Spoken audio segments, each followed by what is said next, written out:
Livro de Apocalipse, capítulo 12. Aleluia! Diz assim a palavra de Deus.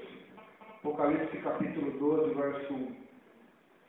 Viu-se grande sinal no céu, a saber, uma mulher vestida de sol, com a lua debaixo dos pés, e uma coroa de 12 estrelas na cabeça, que achando-se grávida grita com as dores de parto, sofrendo tormentos para dar à luz. Viu-se também outro sinal no céu, e eis um dragão, grande, vermelho, com 7 cabeças e 10 chifres, e nas cabeças 7 diademas.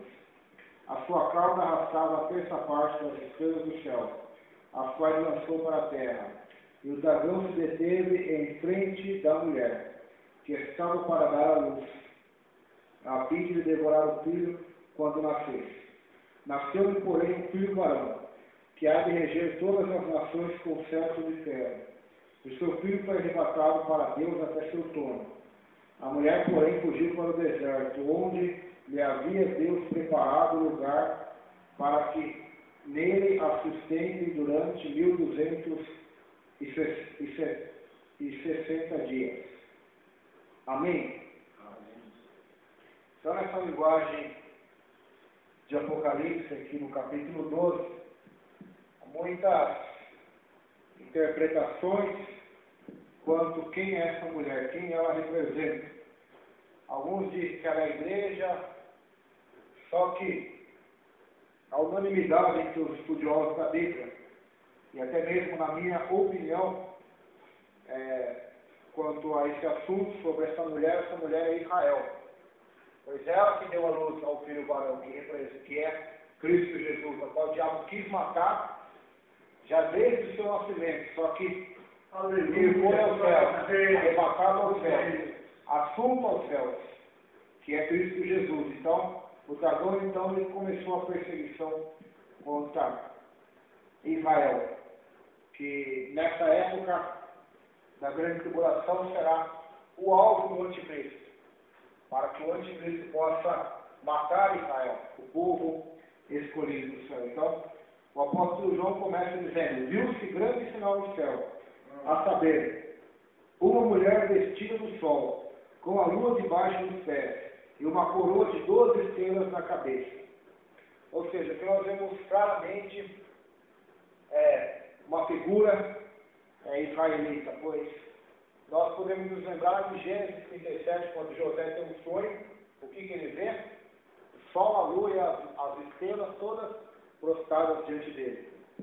Então, ele vê ali todo o sol, a lua, que representa Jacó e a mãe de José, e todas as estrelas, todos os irmãos de José, que representam todos os tribos de Israel, prostrados diante dele. Então, há mais ou menos uma semelhança nesse texto. Até porque na Bíblia, mulher, no livro do Apocalipse, tem várias passagens que falam sobre mulher. Vamos ver sobre esse assunto de mulher. Uma mulher, não uma mulher como tal, mas uma representação simbólica de Israel, retratada no Antigo Testamento como a esposa de Deus. Vamos ler lá, Isaías 54. Isaías 54.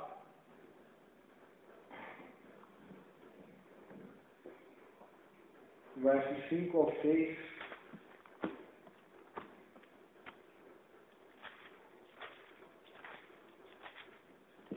Isaías 54, versículo de número 5 e 6, diz assim. Só o verso 5. E eis que chamarás, Isaías 54, verso 5 e 6. Porque o teu Criador é o teu marido, o Senhor dos exércitos é o seu nome. O Santo de Israel é o teu Redentor. Ele será chamado Deus de toda a terra, porque o Senhor te chamou como uma mulher desamparada, e triste de espírito, como uma mulher de mocidade, que é desprezada diz o teu Deus. Então aqui é o profeta Isaías profetizando sobre Israel. E dando para Israel que o Senhor é o marido de Israel, é o Criador. Até porque na Bíblia nós vamos encontrar várias vezes no Antigo Testamento, quando Israel abandonava Deus para adorar ídolos, os profetas chamavam Israel de prostituta, de adúltera. Por quê? Porque estava saindo o seu Criador, saindo o teu Senhor, saindo o teu marido. Então, os profetas mesmo, Isaías, Ezequiel, Jeremias chamavam Israel de meretriz, de prostituta. Por quê? Porque ele estava saindo a Deus com adoração a ídolos. Então, por isso que nós vemos aqui na palavra de Deus.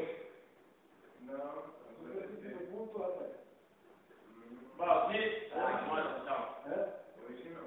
Por quê? Porque eu tenho certeza do compromisso. Tá ok?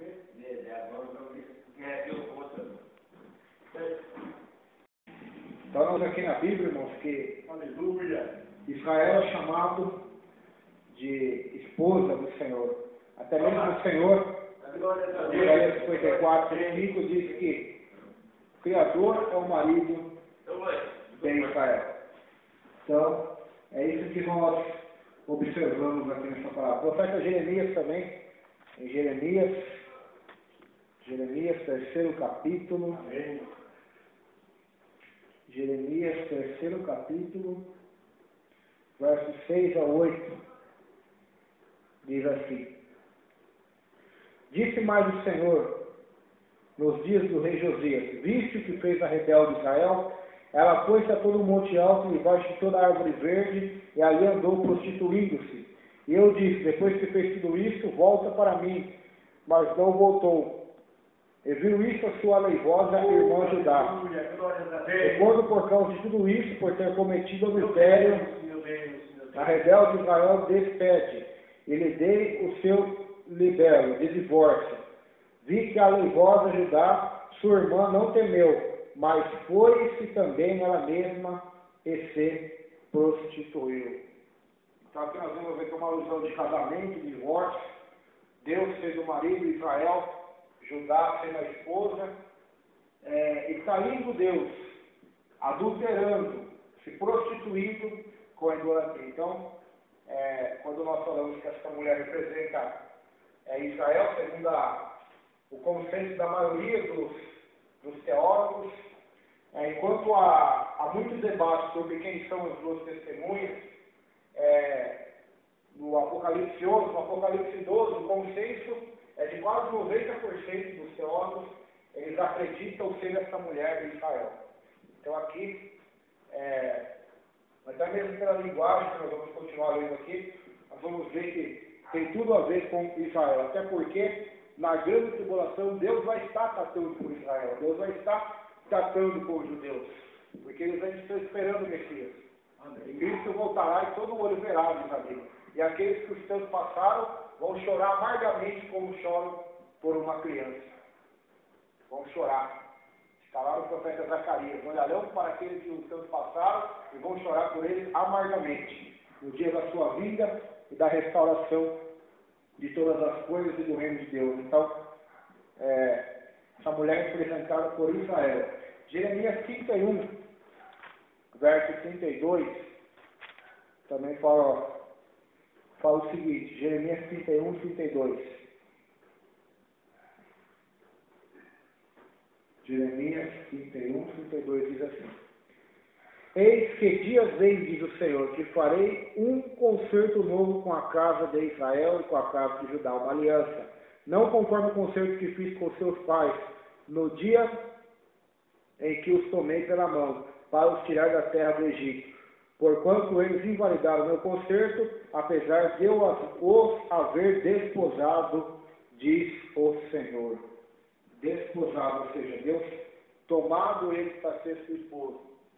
É só uma linguagem, ninguém está falando aqui que Deus é marido, literalmente, assim como é marido e mulher aqui na terra, e Israel é a mulher de Deus. Não, isso é uma linguagem figurada, pois na Bíblia os relacionamentos mais íntimos entre pai e filho, entre marido e mulher. Então, por isso que Nós vemos Jesus ensinando-nos a chamar Deus de nosso Pai, e também essa alusão à própria igreja de esposa do Senhor, noiva de Cristo, e até mesmo o corpo de Cristo. Por quê? Porque o corpo é algo íntimo, é algo que faz parte de si. Então, a igreja faz parte de Cristo, assim como um corpo. E também tem intimidade com Cristo, assim como um noivo e uma noiva. Então, são linguagens simbólicas, assim também como é esse símbolo da mulher. Ezequiel 16, 32. Ezequiel 16, verso 32, diz assim: Foste com uma mulher adúltera, que em lugar de seu marido recebe os estranhos. Aí se nós vemos aqui Ezequiel capítulo 16, vai falar sobre isso. Vai falar sobre o nascimento da nação de Israel, do verso 1 ao 6. Vai falar do nascimento da nação de Israel. Estava abandonada, ninguém dava nada por eles. Deus chamou eles. No verso 7 vai falar sobre a promessa que Deus fez a Abraão, que é Israel, a descendência de Israel, de multiplicá-los. O verso 7 vai dizer, olha, Ezequiel 16, 7 diz assim: Eu te fiz multiplicar como um renovo do campo, e cresceste e te engrandeceste, e alcançaste grande formosura. Avultaram os seios, cresceu o teu cabelo, mas estavas nu e descoberto.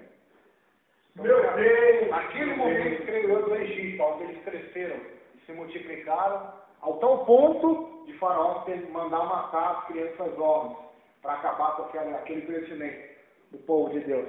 No verso 8 vai falar do namoro e casamento, quando o Senhor ali chama eles para tirá-los daquela terra do Egito, e eles saem com riquezas, com anéis, com brincos de ouro, com joias, com animais, porque os egípcios temeram o Deus de Israel, e antes deles ir embora, eles pediram presente para os egípcios. Os egípcios, então, deram muitas riquezas para eles. Eles saíram praticamente ricos do Egito. E nessa trajetória pelo deserto, depois para a terra prometida, eles aí receberam Canaã. Depois, do versículo 9 ao versículo 14, Ezequiel 16, vai falar sobre a riqueza, a beleza e a fama de Israel. E a partir do verso 15 até o verso 34, vai falar sobre os 25 pecados de Judá. É uma pregação aqui, então nós vamos nem entrar nesse questão. E a partir do verso 35, vai falar 24 itens do juízo de Deus para com Israel. E do verso 44 ao 52, vai falar mais sobre a pecaminosidade de Israel.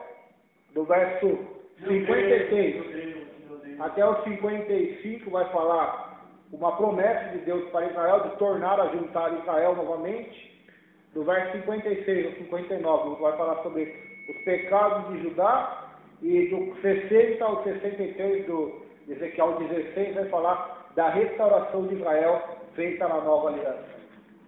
Aqui é uma profecia que se cumpriu muitas coisas vão se cumprindo. Só que tudo isso aí nós vemos o cuidado de Deus para com Israel, chamando Israel de sua esposa, mesmo ela sendo uma adúltera, traidora de Deus, adorando ídolos, adorando o pecado, o mundo e a vaidade. Então, aí na simbologia bíblica, mais um versículo só sobre isso para não ficar dúvida. Oséias, profeta Oséias, capítulo 2, verso 16. E acontecerá naquele dia, diz o Senhor, que me chamarás meu marido e não me chamará mais meu Baal. Que a palavra Baal é Senhor, meu Senhor. Significa a palavra Baal, ou Baal. Então, o profeta Oséias vai dizer que chegará um dia que o Senhor, que Israel vai chamar Deus de meu marido e não mais de meu Senhor. Assim, resgatando a intimidade que Deus quer ter com o seu povo. Então, é nessa simbologia e nessa interpretação que nós acreditamos. Só que aparece mais mulheres no livro de Apocalipse. Aparece mais, vamos ver aqui. Outras 3 mulheres simbólicas aparecem em Apocalipse. Jezabel, que representa o paganismo, está em Apocalipse 2:20.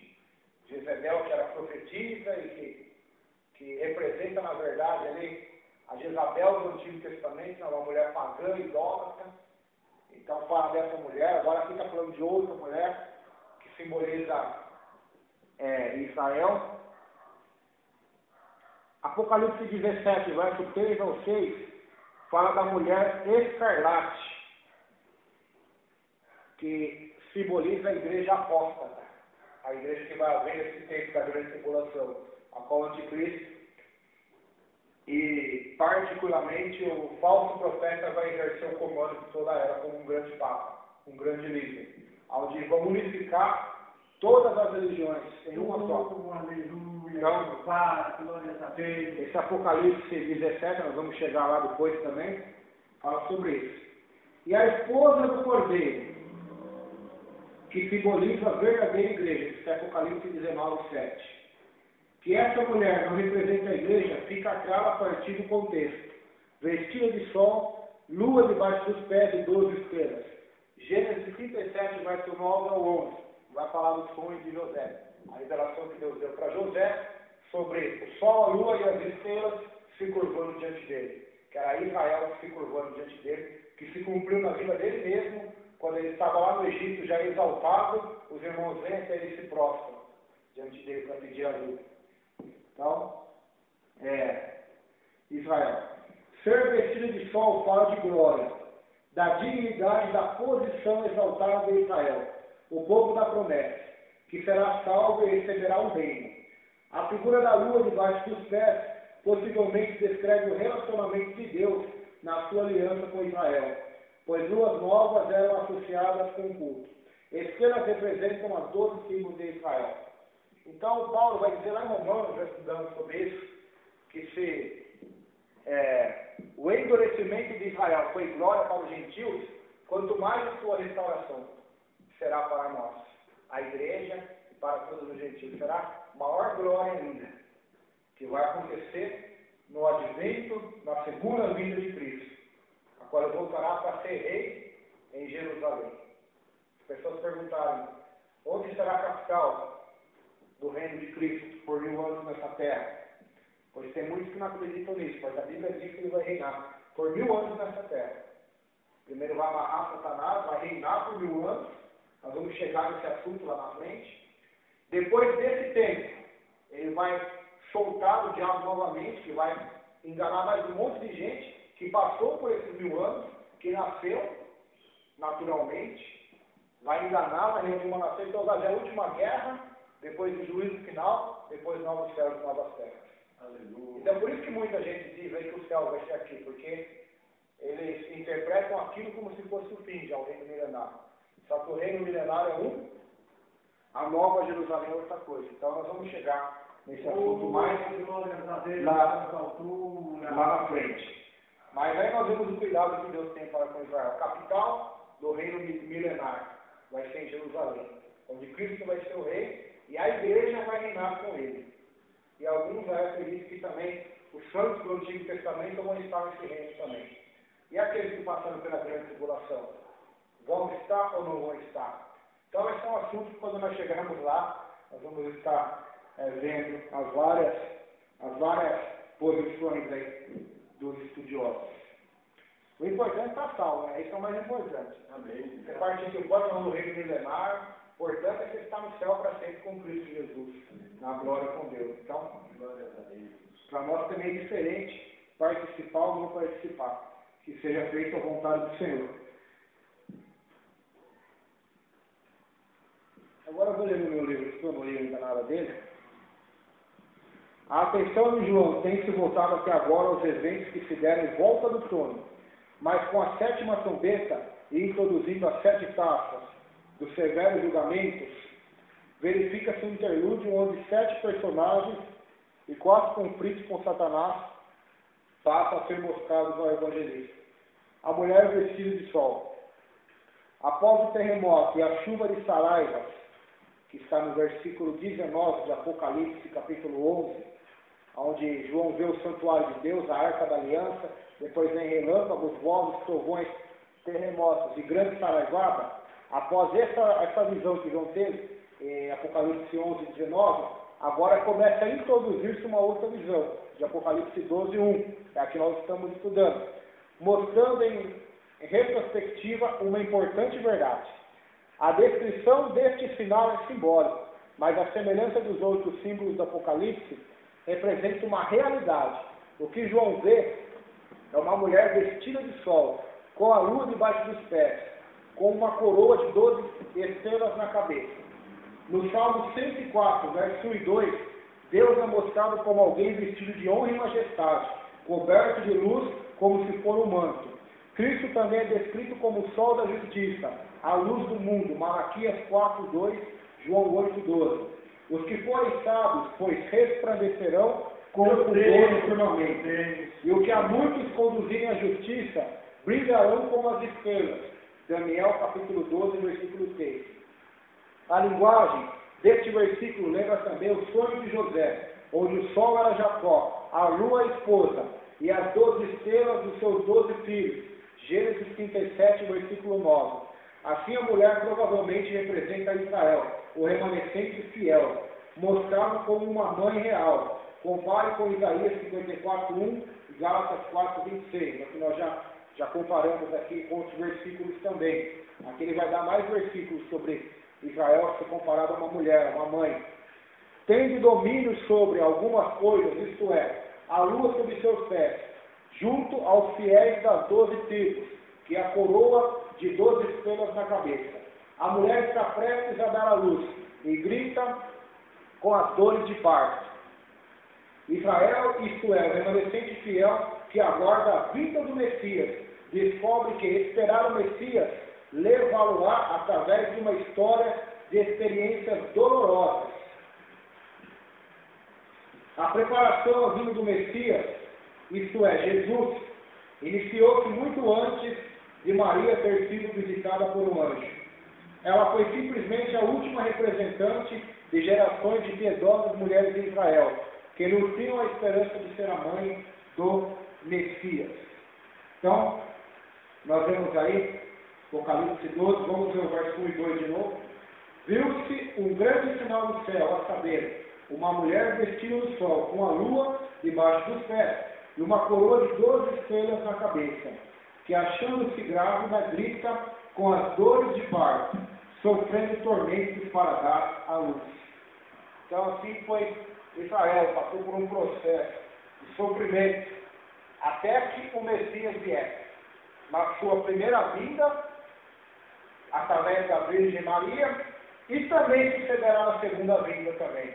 Israel vai sofrer dores de parto. Jesus chama de princípio de dores, depois chama de grande tribulação, porque até mesmo a palavra princípio de dores, a palavra grega é dores de parto. Segundo os estudiosos de teologia, eles trataram estudos da medicina que comprovam que quanto mais próxima ela está de dar à luz, mais forte ficam as contrações que ela tem e mais rápidas. E o tempo entre elas é menor. Por exemplo, quando ela está com 7 meses, dá uma contração, demora 2 horas, dá outra. Quando ela está com 8 meses, dá uma contração, demora meia hora, dá outra mais forte. Quando ela está com 9 meses, dá uma contração, demora 10 minutos, dá uma mais forte. E assim, quando ela está 1 hora de dar luz, as contrações vão sendo mais fortes e mais intensas. Assim também será na vinda do Filho do Homem. A terra vai gemer, Israel vai gemer, o povo vai gemer para a vinda do Messias. Quando Israel estiver cercado pelo Anticristo, por todos os exércitos do Anticristo, que vai ser apoiado pelos 10 reis, pelos 10 primeiros reis, com armas que nós nem imaginamos que existem, tecnológicas, mísseis, bombas, sem contar os demônios. Israel vai gemer, vai clamar por Deus. E Deus vai responder enviando a Cristo montado num cavalo branco. Então, isso é um mistério glorioso. Mas na primeira vida foi a mesma coisa. Houve uma preparação. A profecia dizia que ele tinha que morrer crucificado, né, nas mãos dos pés passados. Só que os judeus não matavam as pessoas assim. Os babilônicos também não. Os ninivitas arrancavam olhos. Eles gostavam de arrancar olho, arrancar unha. Eles gostavam de matar desse jeito. Os medos e persas também não. Os gregos também não. Os romanos que tinham esse costume de matar. E só eles, e o Império Romano, ele tinha uma tolerância com outros cultos, com outras religiões. Então eles permitiam a propagação do judaísmo, permitiram a propagação do cristianismo, embora perseguiram muitos também em épocas, que queriam acabar com o cristianismo. Então, ele tinha uma certa cultura para estar preparado para o Messias vir. Eles não iam poder matar Jesus. Eles precisariam da autorização de Roma para tocar no fio de cabelo de Jesus. Então, era toda a preparação que houve na história, no cenário mundial, para que Jesus viesse e cumprisse todas as profecias. Pelos judeus, Jesus tinha morrido apedrejado. Não foi assim que mataram Estevão? Apedrejado, foi crucificado. Por que Pedro foi crucificado, então? Porque eles mataram daquele jeito, e de ponta cabeça, aludindo a Cristo. Por que Paulo não foi crucificado? Porque ele era cidadão romano. Então ele teve que ser decapitado. Então, houve toda uma preparação. E nessa preparação, Israel sofreu muito. Porque quando Jesus vem até a terra pela primeira vinda, Israel é escravo de Roma, paga tributo para César, paga imposto para César. Então, com muitas dores, a mulher deu à luz. Aqui não está falando somente representando Maria, mas representando Israel, a nação santa, o povo que Deus chamou, que Deus escolheu, o povo da promessa, o povo eleito, escolhido de Deus. Nós não somos parte da videira. Segundo Paulo, nós somos o ramo que foi enxertado na videira. Lá em Romanos 11, vai falar sobre isso, nós estudamos aqui, que se Deus não poupou os ramos, também não vai poupar nós, se nós pecarmos. Vai nos tirar também. Então, é muito interessante essa linguagem na Bíblia. Então, essa mulher, Israel, com muitas dores e com muitos tormentos, veio dar à luz a este filho. E este filho nós sabemos quem é Jesus. Então nós vemos em Apocalipse, que interessante. Está falando no final dos tempos, agora está voltando lá no nascimento de Jesus. Olha lá, João está começando a ver o símbolo ali, o simbolismo do nascimento da primeira vinda do Messias. Olha que interessante Apocalipse. Meu Deus. Esse que nós devemos tomar cuidado. Agora, como que essa mulher vai ser a igreja? A igreja vai dar luz a um que vai reger as nações? Como isso? Se foi ele que nos salvou, e não nós que geramos a Jesus. Não foi a igreja que gerou Jesus, foi? Então, olha por que a maioria dos teólogos não aceita essa interpretação de que essa mulher é a igreja. Por causa disso. A igreja não gerou Jesus, é Jesus que gerou a igreja, criou a igreja. E essa mulher deu a luz ao Messias. Quem é essa mulher? É Israel. Não pode ser outro. Até porque ele veio para quem? João capítulo 1 está claro. Ele veio para o que era para os seus, para o que era seu. Mas os seus não o receberam. Eu já li várias vezes esse texto aqui. Mas a todos quanto receberam, Deus deu poder para eles. Serem chamados do quê? Filhos de Deus. Ele veio para o que era seu. Quem era seu? Os judeus. A mulher queria um milagre. Jesus falou que é para ela. Não é lícito tirar os filhos para dar para os cachorrinhos. Por quê? Porque ele veio para Israel. Jesus pregou aonde? Só em Israel. Ele não saiu de Israel. Não pregou em Roma, não pregou no Egito. Só em Israel ele pregou. Pode ler lá. Você vai achar Jesus saindo. Só em Israel. O que ele disse para os discípulos? Disse primeiro as ovelhas perdidas da casa de Israel. Atos capítulo 1, versículo 8. O que Jesus disse para os apóstolos? Vocês serão minhas testemunhas em Jerusalém, Judéia, Samaria, que também fazia parte de Israel ali, mesmo que havia uma mistura de gerações ali, de israelitas com outras nações, e depois até os confins da terra. Então, nós vemos que primeiramente Deus ele se comprometeu com Israel. Porque essa foi a promessa, essa foi a aliança dele com Abraão, original, de abençoar Israel. E através de Israel abençoar todas as nações. Não é que Deus não amava as outras nações, mas Deus queria usar Israel para abençoar todas as outras nações, para que todas as outras conhecessem Deus, o Deus de Israel. Infelizmente, Israel falhou. Meu Deus! Nessa Meu missão. Deus! Então, Deus, Cristo veio para a terra, e o mistério que é a igreja, que os profetas até então não tinham visualizado nem anunciado, passasse então a acontecer. E a igreja então passasse a ter essa função que era de Israel, de trazer o testemunho de Deus, da glória de Deus a todas as nações, até os confins da terra, pregar esse evangelho de Jesus. Então, aqui está claro, a mulher vai dar a luz. E nós vamos chegar lá no versículo 4. Lá no versículo 5, onde diz que esse filho vai reger todas as nações com cetro de ferro. Quem que é esse? É Cristo. Ele que vai reger as nações com cetro de ferro. Lá em Apocalipse ele vai dizer isso. Quem vencer vai reger as nações comigo com cetro de ferro. Quem vencer, é ele que vai reger, é ele que vai ser o rei dos reis sobre todas as nações. É ele que vai ser o governante. Quem que foi arrebatado até o trono de Deus? Foi ele. Ele que foi assunto aos céus. Ele que subiu aos céus. Mas nós vamos chegar lá. Terceiro versículo. E viu-se outro sinal no céu. Eis que era um grande dragão vermelho, que tinha 7 cabeças e 10 chifres. E sobre as suas cabeças 7 diademas. Então, João aqui vai ver outro sinal no céu. Ele viu o primeiro sinal dessa visão de Apocalipse 2. A mulher agora ele vai ver outro sinal. Qual é ele? Um dragão grande e vermelho, com 7 diademas, 10 chifres, e nas cabeças 7 diademas. Aleluia! Então, quem é este dragão? Outro sinal aparece no céu, também cheio de significados simbólicos. Um gigantesco dragão de muitas cabeças e muitos chifres. Este dragão é identificado no versículo 10 como Satanás. Da própria Bíblia vai dizer isso. Esse dragão aqui, a própria Bíblia vai... O próprio Apocalipse vai falar quem ele é, então não tem como fugir do texto. No verso 10 vai falar que ele é Satanás. Assim como o cavalo vermelho, em Apocalipse 6 significa sangue e morte, também o vermelho desse dragão é uma referência ao fato de Satanás ser um assassino desde o princípio. João 8,44 diz que ele foi homicida desde o princípio. Pois o conflito entre Satanás e o povo de Deus iniciou-se no jardim do Éden.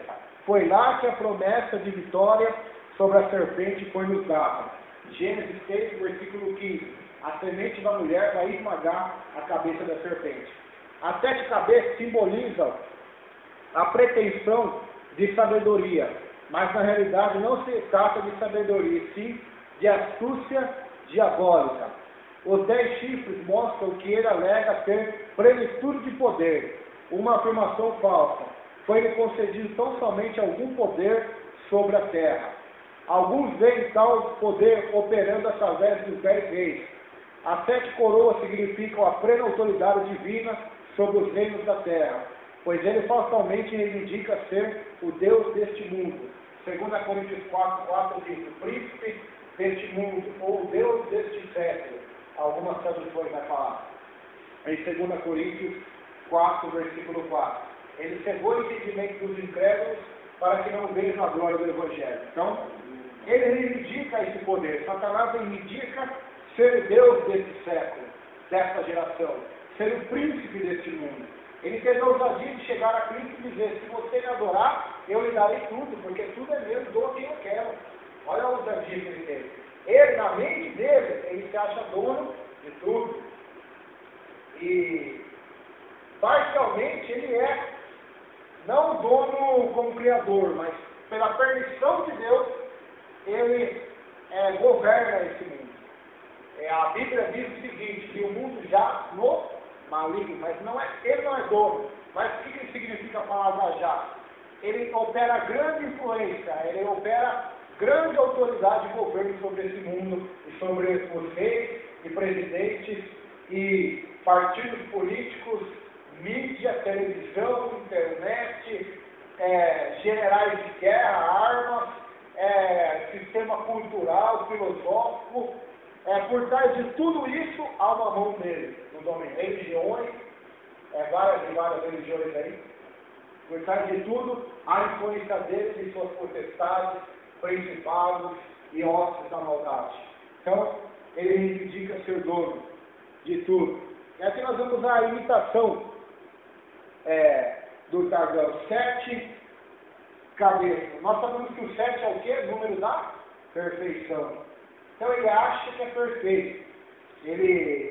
Até a Bíblia diz que ele foi criado perfeito, até que o dia em que se achou iniquidade nele, como está em Ezequiel, no capítulo 28. Então ele se acha sendo ser perfeito, inteligente, cabeça, inteligência, astúcia, sabedoria. A Bíblia diz que ele tem sabedoria, não do céu, mas tem. Inteligência, astúcia, para seduzir e enganar. Se ele não fosse inteligente, nem astuto, nem sábio, segundo a sabedoria desse mundo, e diabólica também, né? Ele não conseguiria enganar as pessoas, nem tampouco a terça parte dos anjos, né? Que nós vamos ver aqui no versículo 4. Então, há um grande poder de astúcia. 7 cabeças, 10 chifres. O chifre também é símbolo de poder.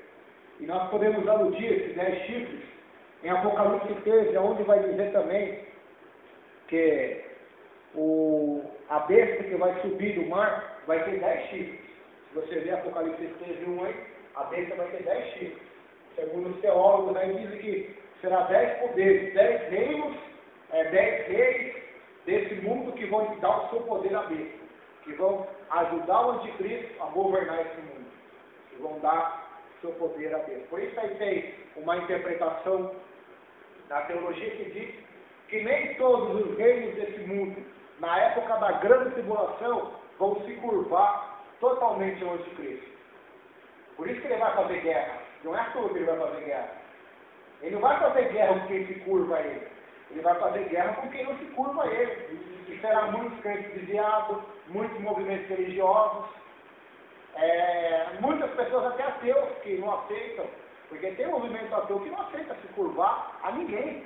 Nem tão pouco o diabo eles vão aceitar também. Então, o anticristo vai querer fazer guerra com todo mundo que for contra ele. Mas ele vai vencer, diz a Bíblia. Ele vai vencer. Então, vai haver aí grupo de resistência. Mas só que ele vai ter apoio desses 10 reis. Que segundo também há um consenso da maioria dos teólogos, até mesmo eu, vai vir da União Europeia. Da Europa, União Europeia. Onde vai haver os maiores poderes aí. Que vai dar seu poder à besta. Seu poder ao dragão. Porque o anticristo vai ser ajudado. A besta que vai sair do mar, ela vai ser ajudada pelo dragão. Vai ser ajudada por este dragão de Apocalipse 2. Ela vai ser cheia do poder deste dragão que é Satanás. Que é a representação do Satanás aí. O dragão. O dragão, será que existiu? É uma dúvida, né? Ninguém sabe. Mas a Bíblia fala tanto de dragão, né?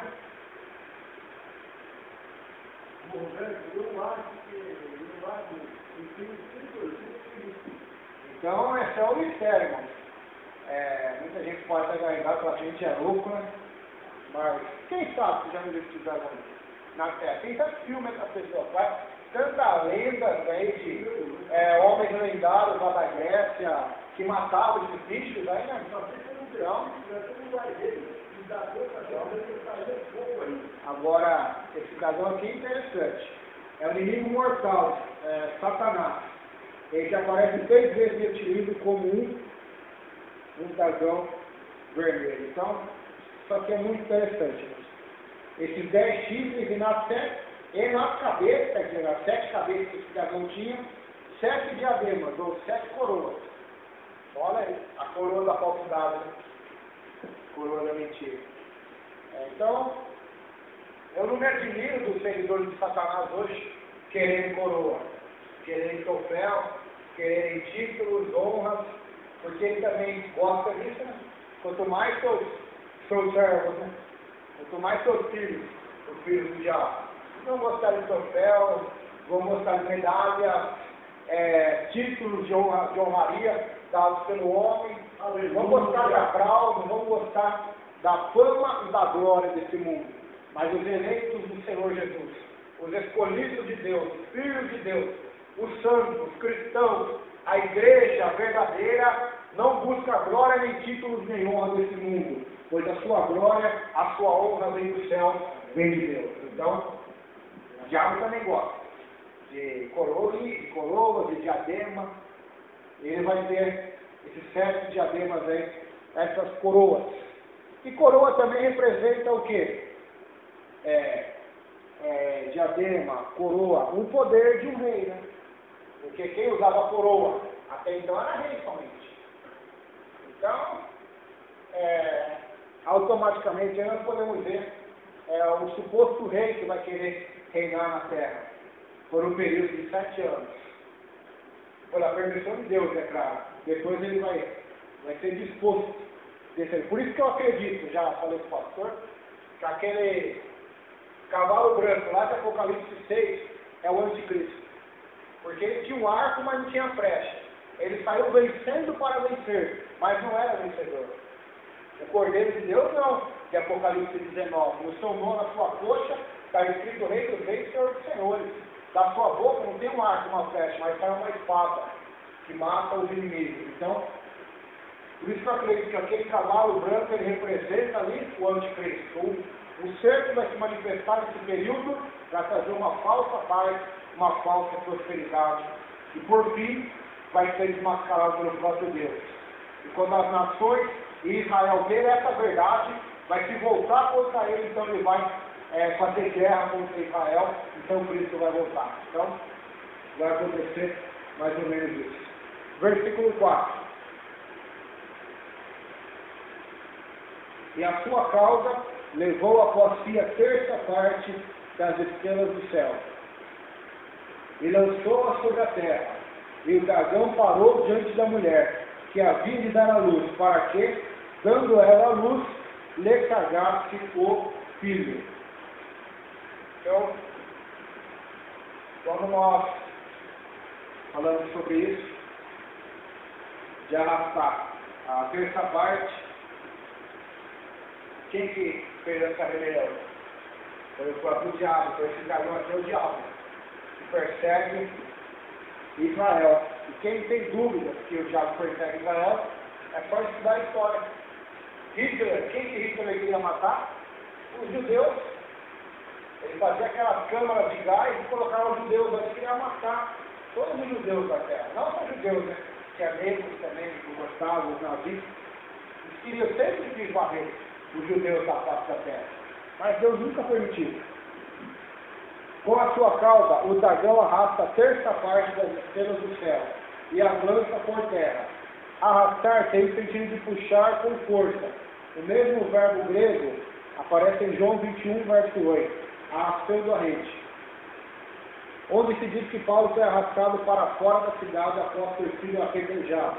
Atos 14 e 19, com essa palavra arrastar. Sua ação é idêntica ao do pequeno chifre em Daniel 8, do 9 ao 10. Alguns creem ser isto uma descrição da rebelião original do anjo Lúcifer, que se tornou Satanás, e dos anjos que ele levou consigo. Ou simplesmente utilizam desta passagem para demonstrar o poder satânico. Tendo demonstrado toda a sua força, Satanás, como um animal de rapina, coloca-se em frente da mulher, que está prestes a dar à luz. Sua intenção de destruir a criança arrasta-se desde a promessa de Gênesis 6,15, quando soube que a semente da mulher, a criança, faria ele. Consequentemente, vem opondo-se a Israel através dos séculos, culminando na tentativa de tirar a vida de Jesus. Herodes o Grande, por exemplo, ordenou a morte de todos os meninos de 2 anos para baixo, em Belém e em suas cercanias, que está em Mateus 2,16. Então o dragão sabia que havia uma promessa.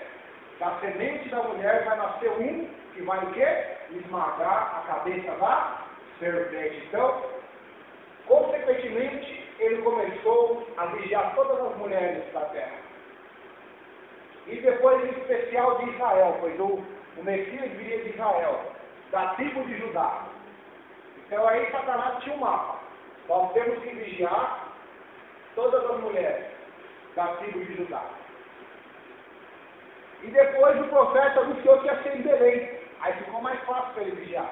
Então é em Belém de Judá, que nós vamos ter que ver todas as virgens e colocar um demônio para espiar cada uma, para que quando essa criança nascer, nós matarmos ela.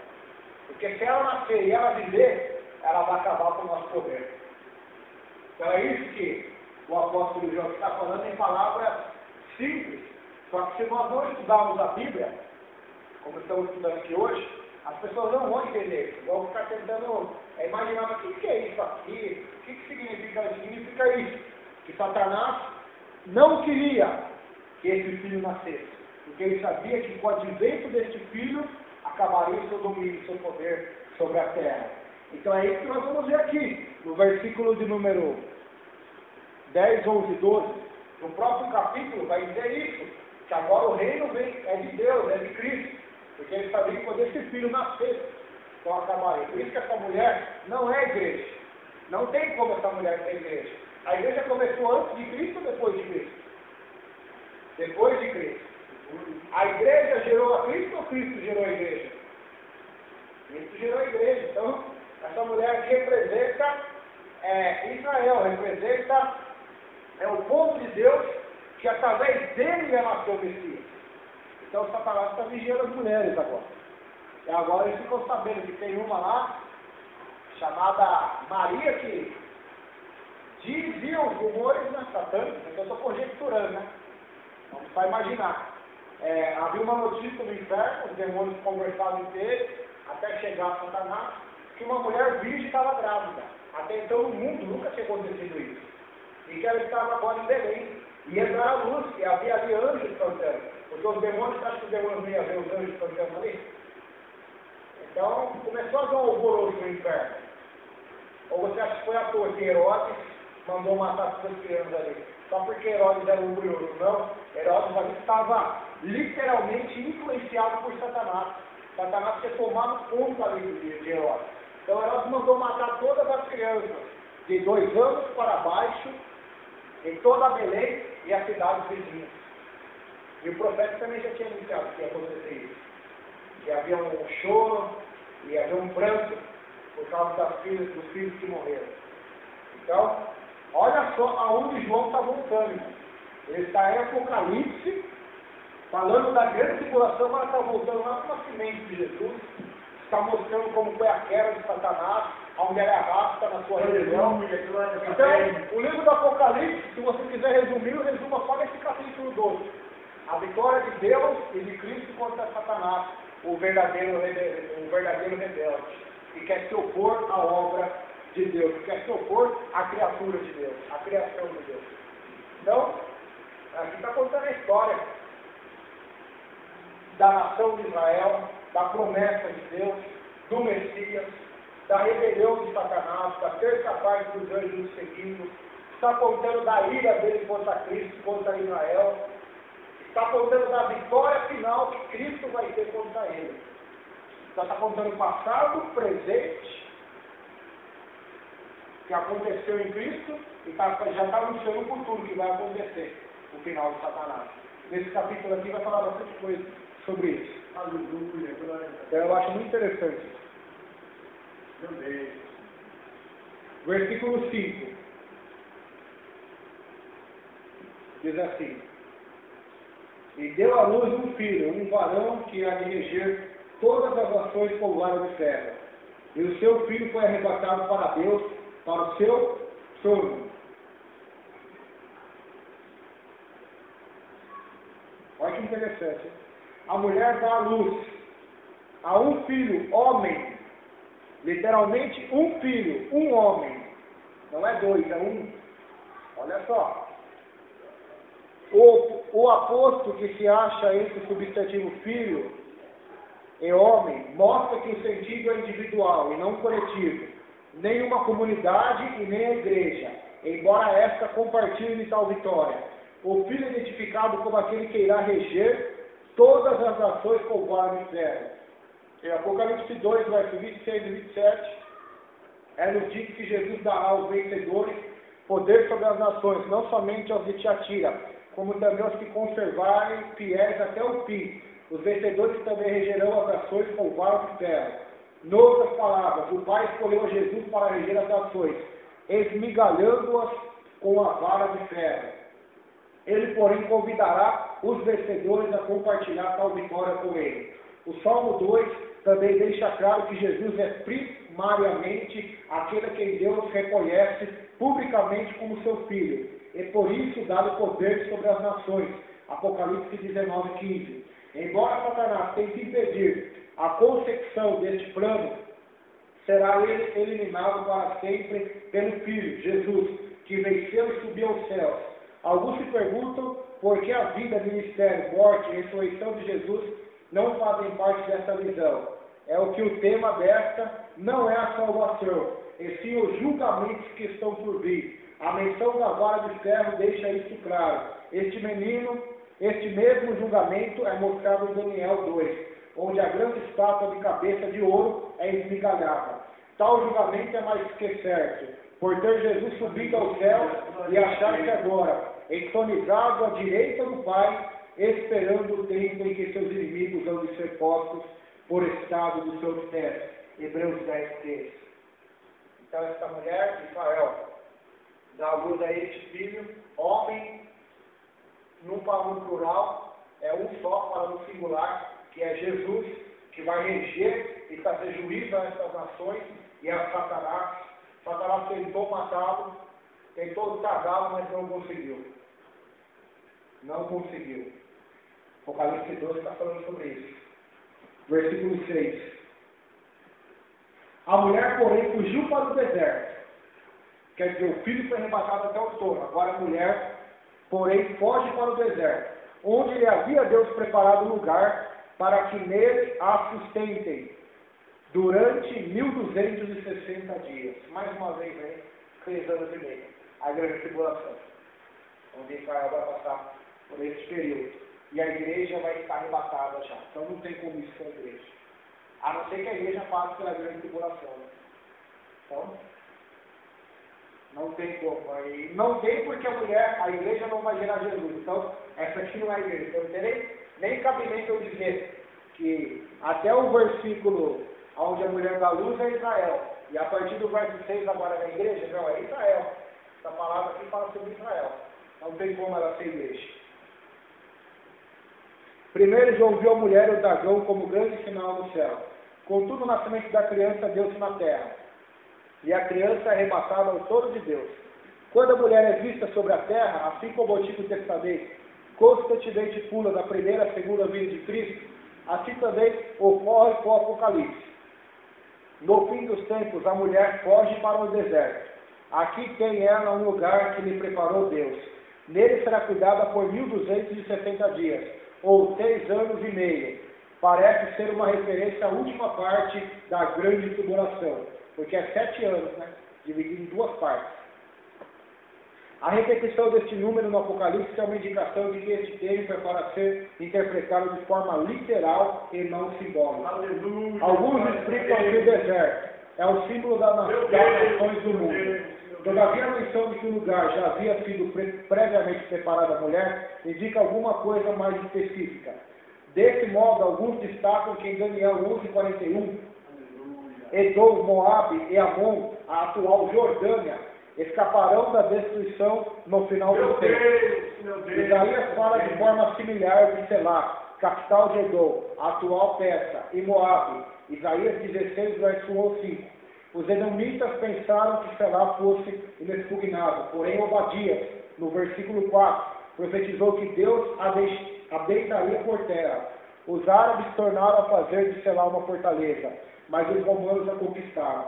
Hoje aquela civilização é só ruína. Dessa forma, essa poderia ser o lugar de que fala o autor sagrado. O mais importante, todavia, não é a sua localização, mas o fato de que, onde quer que se encontre tal lugar, o próprio Deus é que se encarregará de sua preparação para que a mulher, Israel, seja alimentada e protegida. Então, como Deus protegeu Israel lá no Egito, lá no deserto, depois de Canaã, vai acontecer a mesma coisa que na grande tribulação. Deus vai proteger Israel dos ataques de fúria do anticristo e do falso profeta e de todo mundo pagão da época, que vai haver nesses dias de angústia para Jacó, Jeremias falou que é um tempo de angústia para Jacó. Então, nesses dias, Deus vai estar cuidando do seu povo. No deserto. No deserto, hein? Olha que interessante. Não vai ser na floresta, no deserto. Deus vai cuidar do seu povo. Deus vai dar comida, vai dar água, a roupa não vai envelhecer, os escorpiões não vão atacar, serpentes do deserto não vai atacar, o calor do sol de 40 a 50 graus não vai matar eles, o frio de menos 0 graus à noite não vai feri-los. Deus vai cuidar deles no deserto. Satanás não vai conseguir achá-los lá. Vai ficar procurando, mas não vai achar. Até hoje ele procura o corpo de Moisés e não acha. Porque Deus escondeu ele, e quando Moisés morre, Satanás queria tomar o corpo de Moisés ali, Moisés estava morto no monte, Miguel não deixou, botou ele para a fogueira, aí Deus escondeu o corpo. Então é interessante isso. Nós vamos ver de Miguel aqui agora também. Falando de Miguel, eu vou falar um pouco sobre Miguel agora, verso de número 7. 7 e 8. Apocalipse 12, verso 7 e 8. Houve peleja no céu. Miguel e seus anjos pelejaram contra os dragões. Também pelejaram os dragões e seus anjos. Todavia não prevaleceram, nem mais se achou no céu o lugar deles. Está no céu, é interessante. Mas que céu que é esse? Não é o céu, o paraíso de Deus, que está falando aqui. Não é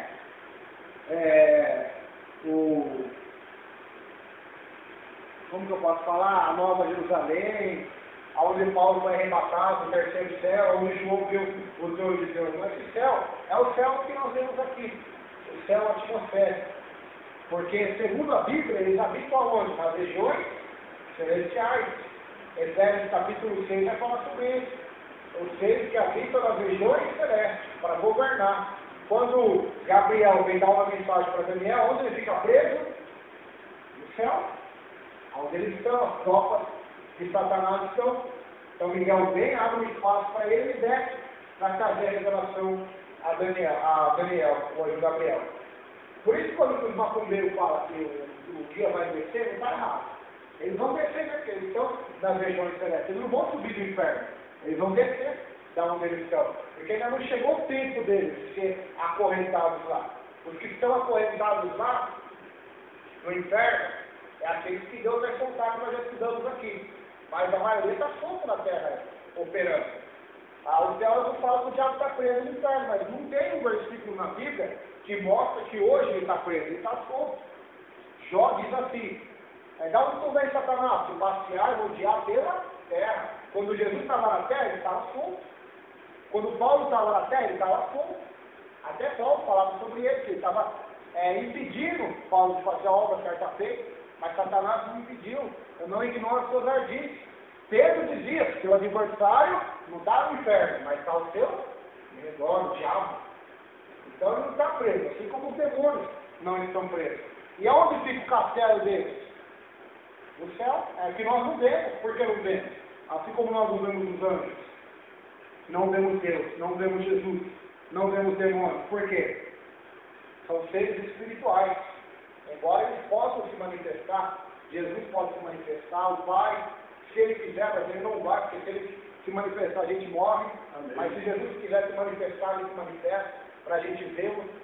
Os anjos e os demônios também se materializar. Mas o seu reino está no céu. Então, é por isso que nós vemos aqui esta peleja. Miguel, que o seu nome significa quem é como Deus, é o arcanjo Miguel, um dos primeiros príncipes do céu. Daniel vai falar sobre isso, ou seja, existem mais arcanjos. Alguns teólogos dizem que só tem um arcanjo, o arcanjo Miguel.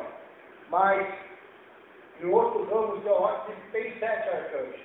Tem Miguel, tem Gabriel, tem Rafael, que tem os apóstolos, né? Só que nós não sabemos quantos são. Uma coisa nós sabemos, e Daniel diz que ele é um dos primeiros, ou seja, existem mais arcanjos. Existe um anjo forte, a gente viu aqui em Apocalipse, um anjo forte, um anjo que colocava um pé na terra, um pé no mar. Então existem vários ramos angelicais aí. E não é só Miguel, que é o Todo-Poderoso do céu, que é o mais forte. Existem anjos, eu acredito que até mais forte do que Miguel no céu. Não sabemos. Satanás era o que ele ungido, não era um arcanjo. Então, as pessoas dizem que Satanás era um arcanjo, mas a Bíblia diz que era o que ele ungido. Ou seja, o anjo de alta patente também. Então, este anjo Miguel, ele tinha anjos com ele, olha lá. Miguel e os seus anjos. Então, Miguel ali, ele havia anjos junto com ele. Esse Miguel aqui não é Jesus. Os testemunhos de Jeová dizem que Miguel é Jesus. Já ouviu essa palavra aí? Só que Miguel é um arcanjo. Jesus é o Filho de Deus. É o Deus Filho. É o Filho do homem. Miguel é um arcanjo, é um anjo de Deus. É uma criatura. Jesus não é uma criatura. É o Criador. Então tem grande diferença entre Miguel, anjo, e Jesus. Este Miguel é um anjo, é um arcanjo que tem um exército junto com ele, que foi incumbido na grande tribulação de expulsar Satanás, potestades do céu, para cair tudo na terra. Por isso que a grande tribulação vai ser terrível. Já não basta aqueles anjos que estavam presos. Os demônios vão ser literalmente expulsos das regiões celestiais e vão descer até a terra. E nós vamos ver na continuação, que eu não vou dizer muito porque o próprio texto aqui vai falar sobre isso. Que o diabo desceu até a terra e tem grande ira. No verso 2 vai falar sobre isso. Então, foi descido lá, foi precipitado. Vamos ver aqui no estudo. Agora a cena volta-se para o céu, novamente volta para o céu a cena.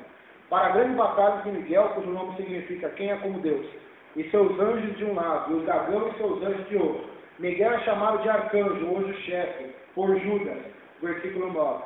Algumas traduções antigas dizem que havia 4 arcanjos, olha lá, esse livro já fala de 4.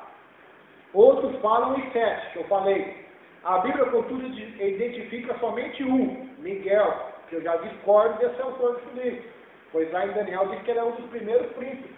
Gabriel vai falar sobre isso. Miguel, um dos primeiros príncipes, veio me ajudar. Se você ler lá, vai ter escrito assim. Então, aí tem várias interpretações. Como eu não sou Deus, nem quero ser Deus, nem quero ser o dono da verdade, eu não vou dizer aqui quantos são, mas é mais que um. E mais que 2 também, né? Porque é um dos primeiros. Ou seja, tem mais que 2 também. Então, segundo o livro de Enoque, é um apócrifo, diz que tem 7 arcanjos. Eu já li esse livro já, ele é muito interessante. Até a passagem de Judas, onde diz que Enoque profetizou, o Senhor vem com milhares de seus anjos. Judas tirou essa palavra desse apócrifo de Enoque. Está lá, eu já vi lá no livro. Então, e segundo este livro, há 7 arcanjos junto com Miguel no céu. Não sabemos, se for, glória a Deus. Se for mais, glória a Deus. Se não for nenhum, glória a Deus, porque Deus não precisa de arcanjo, nem de anjo, nem de ser humano. Ele sozinho faz o que ele quer. Ele só criou os seres angelicais, criou o ser humano por amor à sua glória e para compartilhar da sua glória e da sua beleza com a criatura. Mas não precisava também de nada disso. Então, ele sozinho já é suficiente para fazer o que ele quer. Mas isso é para mostrar o poder dele. Ele não precisa lutar com o diabo. Ele só manda os anjos. É a mesma coisa, pastor. Nós estamos numa guerra, eu e o senhor. E acho que eu sou forte, né? O senhor é forte, o senhor já sabe disso. O senhor fala, vou mostrar para aquele cidadão que ele é fraquinho. Eu não vou na guerra. Eu vou mandar o meu servo mais fraco para ir lá lutar com ele. E manda. O servo mais fraco vem, luta e me dá um encosta e eu vou ter que ir embora. Assim é Deus. Deus é o Senhor de tudo. Ele manda os servos dele mais fracos, os anjos. E nós somos mais fracos do que os anjos aí, né? Ele manda para dar um fim, para dar um cabo em Satanás. Apocalipse você não vai ver nenhum versículo, até na Bíblia, Deus colocando a mão no diabo. Por isso que eu fico bravo com esse pregador que diz que Jesus desceu no inferno, catou o diabo pelo pescoço. Acho que Jesus ia sujar a mão dele, canta. Não precisa, só a presença de Jesus, irmão, já faz o diabo se prostrar. Já. Quando ele chega lá engadado, o que acontece? A legião se prostra e já adora. Bem sei que tu és o santo de Deus. rogo-te, Senhor, que não me mande para o abismo, mas me mande para aquele forte. Eu peço ao Senhor, eu oro. Até o diabo teve que orar por ele de Jesus. Até a legião. Então, nós vemos aí que a glória, o poder de Jesus e de Deus não precisa nem com a mão, nem sujar a mão. Manda os anjos, só já tá bom. Então manda os anjos. Mesma coisa aí, tem um gerente de uma empresa, tem um problema lá na firma. Aí eu não vou resolver isso pessoalmente não. Manda lá um dos meus gerentes, manda lá um dos meus empregados, ele vai lá e resolve. Ele já tem sabedoria, tem treinamento para resolver isso. Eu não preciso ir lá. Mesma coisa é Deus. Manda os anjos lá para resolver, cara. Ah, teve uma rebelião no céu aqui? Como se Deus não soubesse. Vai lá, dá o jeito disso aí que eu não vou nem. Acabou. É isso que aconteceu. Deus não precisou botar a sua mão, nem usar a sua glória, seu poder, para fazer nada ao diabo. Mas somente seus anjos. Ia ser pior para ele. Se fosse o próprio Deus, aí a coisa ia ficar mais feia aí, né? Só os anjos já ficou, né? Imaginem. Deus não destruiu ele, porque é o plano de Deus, já, né? É só um mistério também. Quem era fiel e quem não era fiel. Então vamos aí continuar nessa. A batalha é o esforço supremo e último de Satanás para derrotar os anjos de Deus e inutilizar-lhe o plano. Por enquanto, vem Satanás e seus demônios exercendo sua autoridade sobre o mundo espiritual. Espere a sua influência e governança que jazem nas trevas do pecado. Efésios 6:12. Mas as pretensões do adversário não conhecem limite. O original grego, porém, indica que o ataque será iniciado pelo arcanjo Miguel. As forças da justiça estão em ação. O domínio de Satanás está chegando ao fim. O dragão é incapaz de vencer o concurso do céu. Ele tem poder, mas não pode ser comparado a Miguel. Resultado, qualquer que tenha sido o acesso de Satanás e seus anjos ao céu, este não estará mais disponível, pois nem mais se achou no céu o lugar deles. Encorajemos Satanás já é o inimigo derrotado. Então, Satanás podia passear pela terra, passear pelas regiões celestiais, os demônios, tinham seus tronos ali. Se Deus abrisse a nossa visão, iríamos ver tudo isso. Mas Deus não abre até por sabedoria, né? Que a gente ia ficar louco, ia sair pela rua, ia começar a ver coisas. A primeira coisa é internar a gente no mundo físico. Você está louco, está vendo um monte de coisa aí que não existe. Então, Deus, pela sua infinita glória e sabedoria, sabe como agir. Até porque andamos por fé e não por vista, né? E a gente não teria tanta glória como temos hoje de crer em Jesus sem vê-lo. Porque se nós víssemos e crêssemos, nossa glória seria menor, né? Que a gente viu. Jesus disse, bem-aventurado aquele que não viu, mas creu. Porque aí fica mais fácil, né, se ver e crer, né? Então, interessante isso. Versículo 9. E foi expulso o grande dragão, a antiga serpente, que se chama Diabo e Satanás. Então, versículo 3, viu o grande dragão. O próprio livro do Apocalipse, no verso 9, está dizendo que ele é Satanás. Olha lá. E foi expulso o grande dragão, a antiga serpente, que se chama Diabo e Satanás, o sedutor de todo mundo. Sim, foi atirado para a terra e com ele os seus anjos. Então ouvi grande voz do céu proclamando, agora vem a salvação, o poder e o reino do nosso Deus, a autoridade do seu Cristo. Pois foi expulso o acusador de nossos irmãos, e o mesmo que os acusa de dia e de noite diante do nosso Deus. Então, aqui nós vemos que ele foi expulso do céu. Não o céu onde Deus habita, mas as regiões celestiais. Ele foi expulso na metade da grande tribulação para a terra, onde a sua fúria recairia sobre os habitantes da terra e no mesmo tempo as taças da ira de Deus iriam cair também. Olha só que forte vai ser a grande tribulação, hein? Se já não bastasse a fúria do diabo, a fúria do Senhor vai cair sobre o diabo e sobre todos os pecadores. Então, por isso, o nosso Senhor Jesus não nos enganou e disse, se aquele dia não fosse abreviado, ninguém se salvaria, nem uma carne. Porque vai ser terrível o negócio, segundo a Bíblia. Agora o dragão é claramente definido. Ele é a antiga serpente. Olha lá. Bota lá no Éden, o enganador. Incorporou na serpente para fazer o homem pecar, a mulher pecar. Ele é a antiga serpente por haver tentado Eva no jardim do Éden. Ele é também chamado Diabo e Satanás. Ele é o caluniador e nosso adversário. Diabo significa diabos, é acusador no grego. Satanás significa opositor, adversário. É também identificado como enganador de todo mundo. João 8,44, pai da mentira. Começou suas trapaças com Eva e ainda tenta enganar todo mundo como a igreja. 2 Coríntios 11, 3, diz que Satanás se transforma em anjo de luz e também transforma seus ministros, seus pregadores, em ministros de justiça, para enganar a igreja, para enganar as pessoas desse mundo. Então, ele continua enganando até hoje, é um sedutor, é um enganador. Mas quando Miguel e seus anjos derrotarem, ele será lançado à terra, juntamente com todos os seus anjos, para infernizar com mais intensidade e fúria a humanidade, pois seu tempo é curto. Quanto os 70 discípulos retornaram a Jesus, contaram que até mesmo os demônios se lhe submeteriam. Viu o mestre que tais vitórias eram uma antecipação de uma vitória maior. A vitória de Miguel e seus anjos, todavia, não é a derrota final de Satanás. Apesar de não mais ser capaz de entrar nas regiões celestiais, o adversário ainda terá poder sobre a terra. Seu tempo, porém, é curto. Assim que o julgamento se completar, ele será amarrado e lançado no abismo. A terra estará livre de suas tentações e de seus ardis e planos maléficos por 1000 anos. Que está Apocalipse 20, verso 1 ao 3. Então aqui não foi totalmente vencido, parcialmente vencido. Foi tirado das regiões celestiais, agora está na terra para infernizar os moradores da terra, ainda mais sabendo que o seu tempo é curto, que já está chegando a hora do juízo final e do seu julgamento. Então a cura dele vai compulsivamente mais e mais aumentando ainda a intensidade da fúria. E aí nós vemos a alegria no céu, no versículo 10.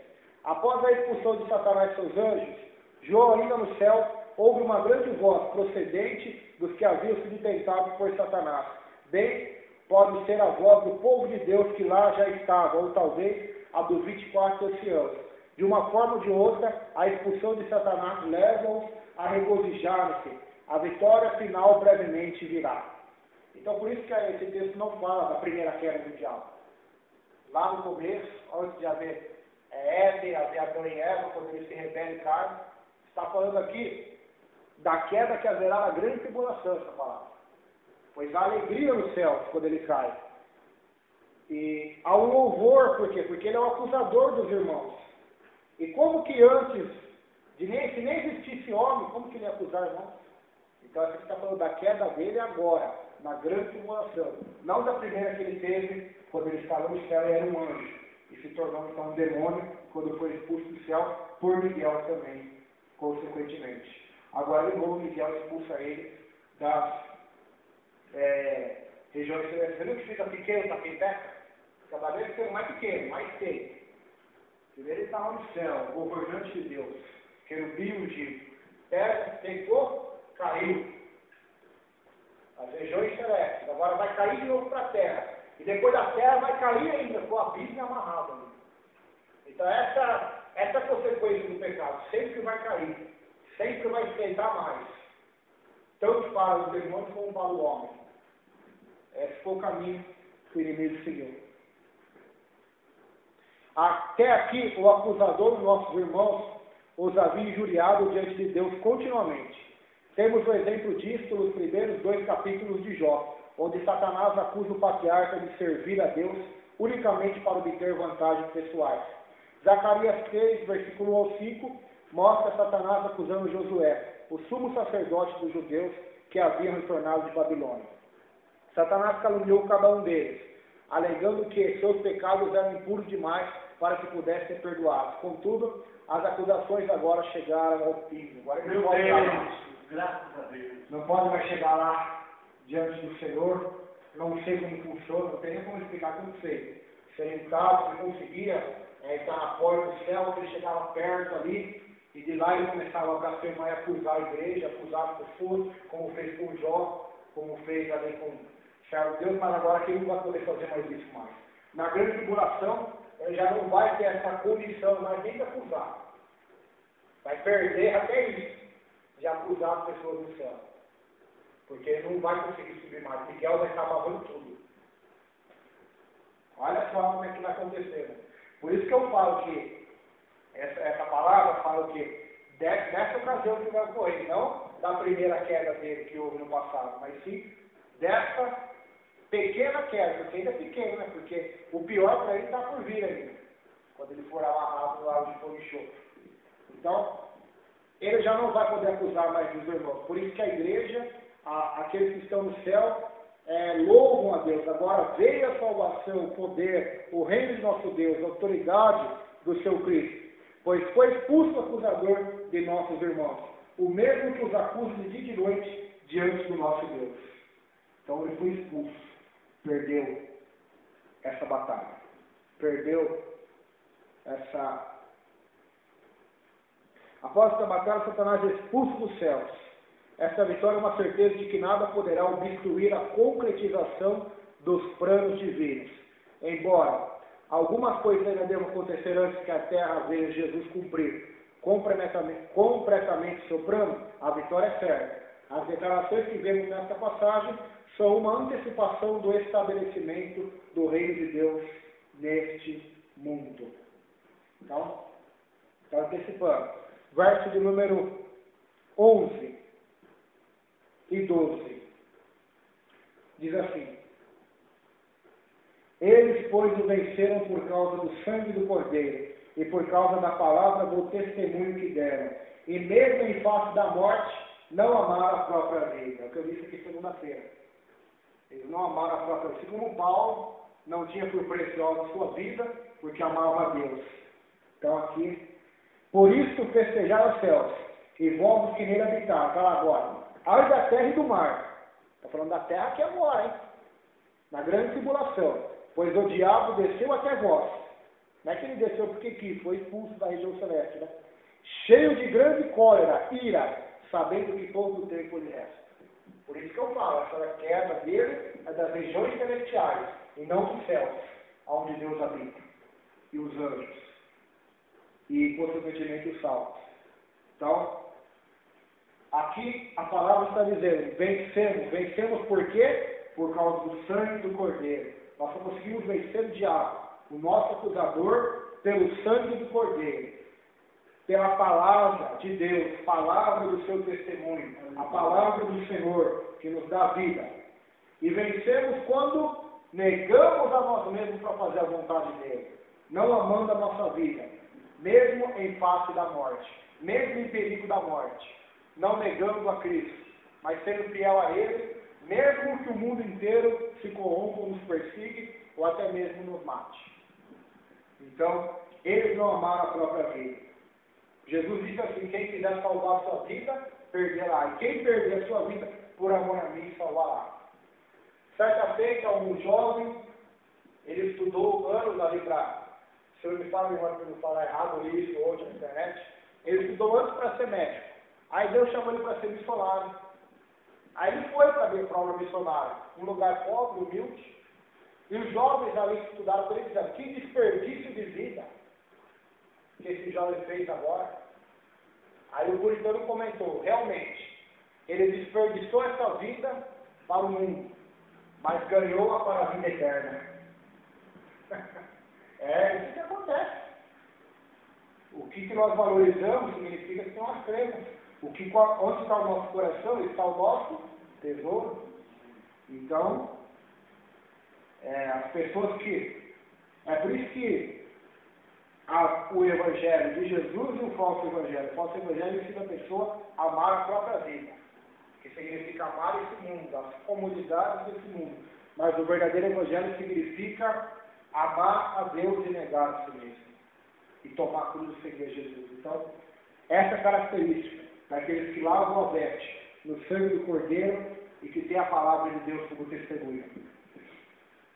Agora o versículo 12 vai falar que a festa no céu, festejem céus, se alegrem vocês que nele habitem, os salvos, os anjos.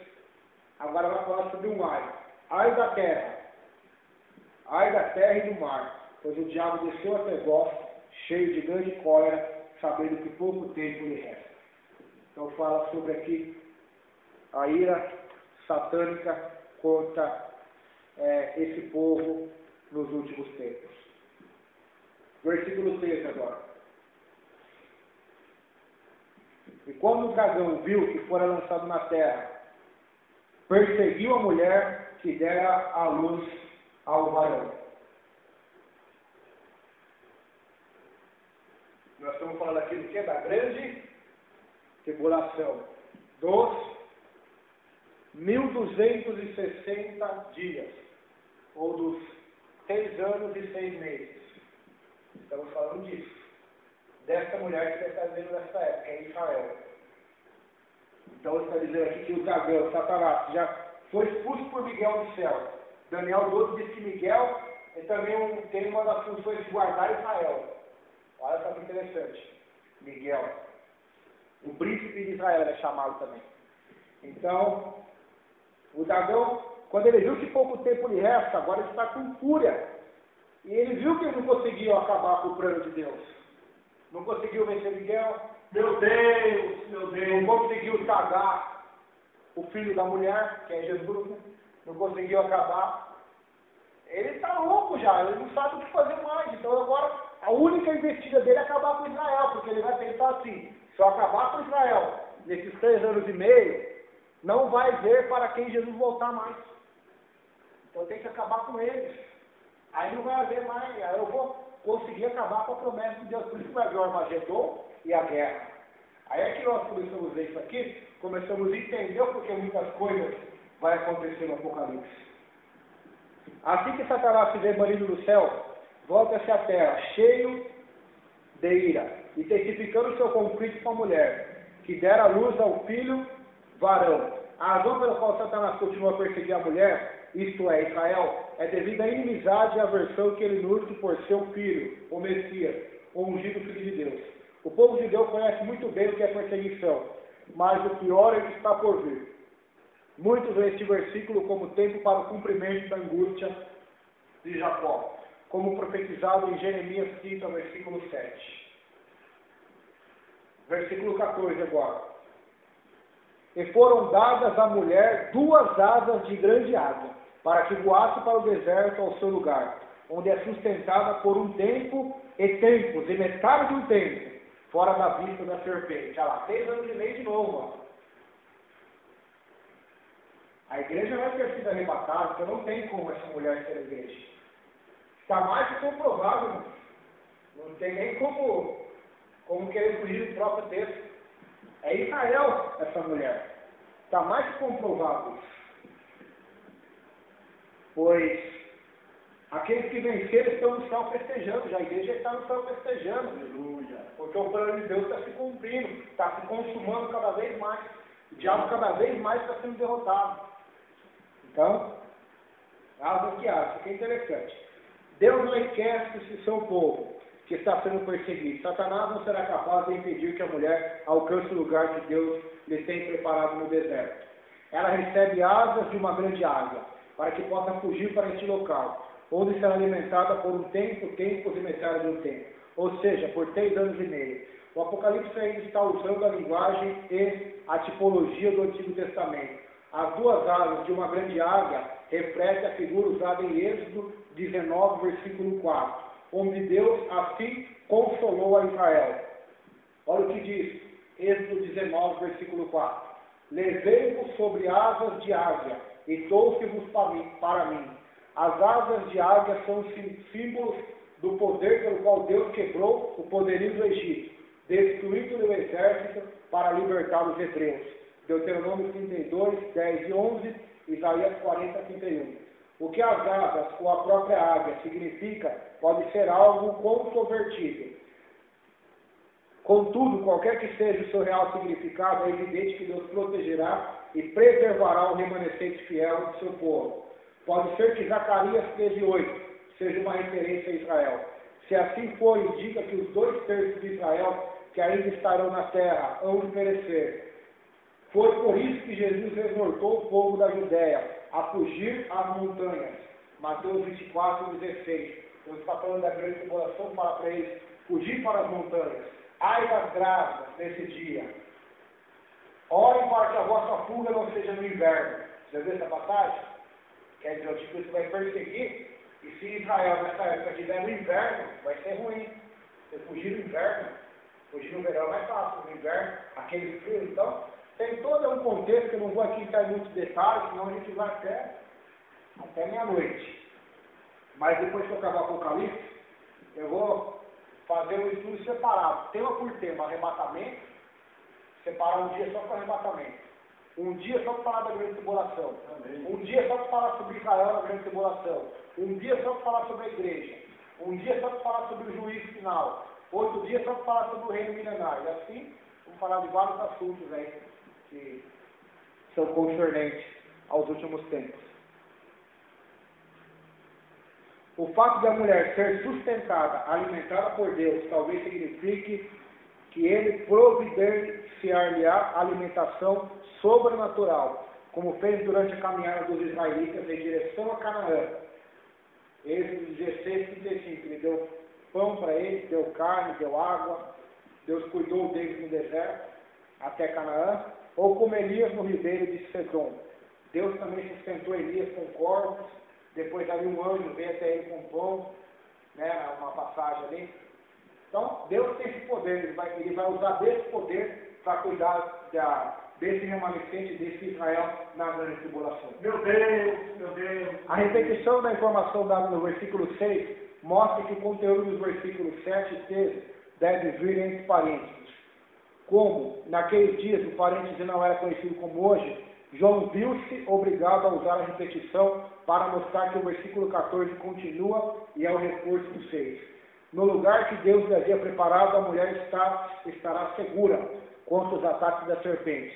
Satanás que vem perseguindo, atacando e causando-lhe tantos transtornos através dos séculos, não será capaz de causar-lhe qualquer dano. A expressão tempos, e metade de um tempo, antecipa a aparição do anticristo, como a besta que sai do mar, e que será vista no próximo capítulo. De acordo com a linguagem de Daniel 12, 7, nesse período terá o anticristo domínio sobre a terra, mas Israel escapará. Daniel 7, 27. O derradeiro esforço contra Israel há de ser em vão. Vamos para o versículo 15 e 16 agora. Aleluia. E a serpente lançou da sua boca atrás da mulher água como um rio, para que pela corrente a fizesse arrebatar. E a terra ajudou a mulher, e a terra abriu a sua boca, e afagou o rio que o dragão lançava da sua boca. Quando a serpente vê a mulher fugindo, persegue-a como um dilúvio que sai de sua boca, como um rio, com a intenção de destruí-la. Pensam alguns que este rio seja uma enchente literal causada em pleno deserto, com o objetivo de afogar o remanescente fiel. Isso será difícil de acontecer caso os montes e vales sejam os de Moabe e Edom. O que podemos observar é que o dragão ou a serpente tem sido claramente identificada no versículo 9 como Satanás. O dragão é simbólico, sua boca e a água que dela procede são igualmente simbólicas.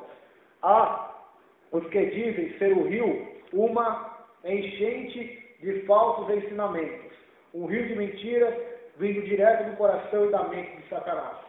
Há ainda os que destacam o uso figurativo de enchente em Jeremias 46:8 e outras passagens, como que representando um exército. Se o que João está descrevendo acontecer quando o anticristo quebrar a sua aliança com Israel, que está em Daniel 4:27, vai fazer uma aliança por uma semana, na metade da semana vai quebrar, será muito mais lógico esperar que o diabo mande um grande exército atrás do remanescente fiel, a semelhança do que fez Faraó quando da partida dos israelitas do Egito. Particularmente, essa é a minha interpretação. Essas águas, a própria água, o Apocalipse 13 vai significar multidão, né? O mar, multidão. Essa água representa, então, o exército que Satanás vai enviar contra Israel, que vai ter o seu ápice no Armagedon, onde Jesus vai voltar e dar um fim em tudo.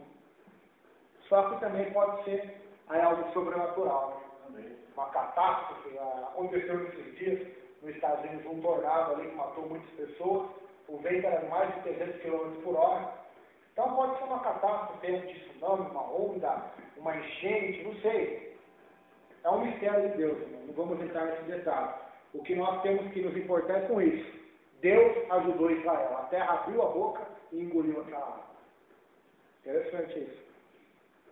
A tentativa de Satanás de destruir a mulher com um dilúvio fracassa, porque a terra abriu a boca e engoliu o rio. A linguagem aqui é idêntica de Números 16:32, onde lemos acerca do castigo que Deus infligiu a Coré e seus seguidores por terem se rebelado contra Moisés e Arão. A terra abriu a sua boca e os engoliu. O mesmo sucederá, se seguirá nesse caso. Outras passagens enfatizam o evento como um ato exclusivo de Deus, apesar do meio usado. Podemos ver, pois, que Deus é o agente que leva a terra a engolir o rio que saiu da boca do dragão. Versículo 17 agora, e último desse capítulo. E o dragão se irou-se contra a mulher, e foi fazer guerra ao resto da sua semente, os que guardam os mandamentos de Deus e têm o testemunho de Jesus Cristo. Ao ver sua tentativa de matar a mulher fracassada, aqueles que vão estar ali naquele lugar, que só Deus sabe quem serão, que vão estar protegidos ali, pode ser os 144 mil, não sabemos, a Bíblia não fala. Ao ver sua tentativa de matar a mulher fracassada e ao perceber que não lhe pode causar nenhum dano, o dragão então vai mudar de estratégia, vai atrás do restante da sua descendência, identificado como aqueles que continuamente guardam os mandamentos de Deus e têm o testemunho de Jesus.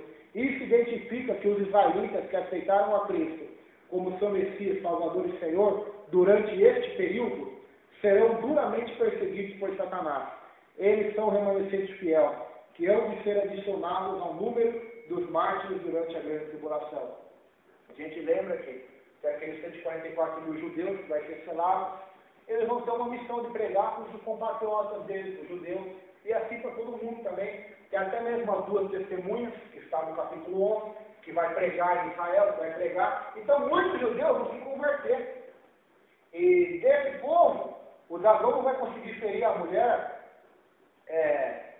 não vai conseguir ferir aquela que está no deserto, porque Deus vai estar cuidando. Então ele vai se voltar contra o restante, que está espalhado pelo mundo, até mesmo por Jerusalém, e vai matá-los, vai persegui-los. Aqueles que guardam a palavra de Deus, o mandamento de Deus e têm o testemunho de Jesus. Então vão perseguir aí durante a grande tribulação. E muitos vão morrer, diz a Bíblia. Vão morrer, só que vão morrer em Cristo, vão ser salvos. Amém? Próxima sexta-feira nós vamos estar começando o capítulo de número 6. Metade dele vai falar do anticristo, metade dele vai falar do falso profeta. 13? Amém? Vamos orar, agradecendo ao Senhor, nosso Deus e nosso Pai. Nós te agradecemos por essa rica e maravilhosa oportunidade de estarmos aqui para aprender a Tua palavra, Senhor. Pedimos ao Senhor que o Senhor nos proteja, nos guarde, nos livra de todo mal, que essas simples palavras possam abençoar nossas vidas, em nome de Jesus. Amém.